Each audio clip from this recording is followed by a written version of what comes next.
पुण्यातील कोयता गँगचं नाव आपण आतापर्यंत अनेकदा अनेक प्रसंगी ऐकलं असेल, मात्र आता याच कोयता गँगची दहशत पुण्यामध्ये पुन्हा एकदा पसरताना दिसणारा एक व्हिडिओ सोशल मीडियावर 3 दिवसांपूर्वी व्हायरल झाला होता।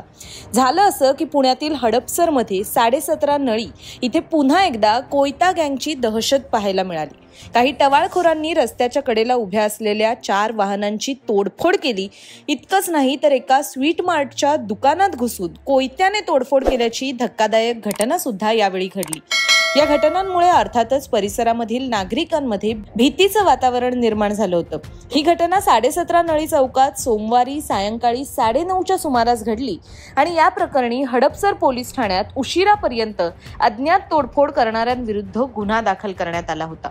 हडपसर पोलीस ठाण्याचे वरिष्ठ पोलीस निरीक्षक संजय मोगले यांनी माध्यमांना दिलेल्या माहितीनुसार सोमवारी रात्री 9:30च्या सुमारास अज्ञात इसमांनी दुचाकीवरून येऊन याच चौकामध्ये सर्वे नंबर 203 इथल्या रस्त्याच्या कडेला उभ्या असलेल्या रिक्षा आणि कार अशा 4 वाहनांची तोडफोड केली। त्यानंतर इथल्याच एका स्वीट मार्टच्या म्हणजेच मिठाईच्या दुकानामध्ये जाऊन त्यांनी लोखंडी हत्यारांनी दुकानातील वस्तूंचं नुकसान केलं।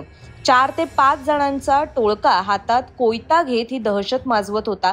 या प्रकरणाचं एक सीसीटीव्ही फुटेज सुद्धा समोर आलं होतं, जे आता आपण आपल्या स्क्रीनवर पाहताय। आपणही पाहू शकता यामध्ये 4 ते 5 जणांचं टोळकं कोयता हातामध्ये घेऊन स्वीट मार्टच्या दुकानामध्ये घुसताना प्रयत्न करताना दिसतंय। दरम्यान या सीसीटीव्ही फुटेजच्या मदतीने हडपसर पोलिसांनी घटनास्थळी जाऊन तपास सुरू केल्यावरती याच भागामध्ये अज्ञात आरोपींविरुद्ध तोडफोडीचा गुन्हा दाखल करण्यात आला होता।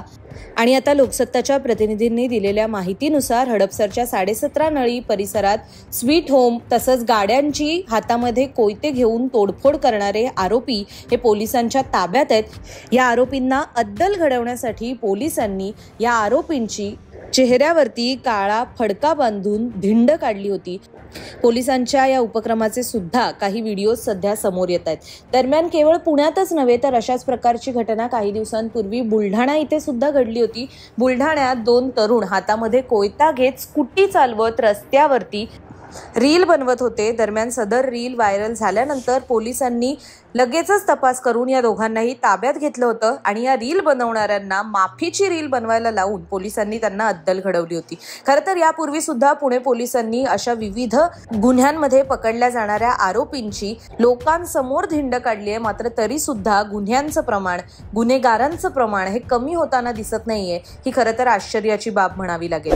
पुणे पोलिसांच्या या कारवाईबाबत आपली प्रतिक्रिया कमेंटमध्ये कळवायला विसरू नका। नवनवीन व्हिडिओसाठी पाहत रहा लोकसत्ता लाईव्ह।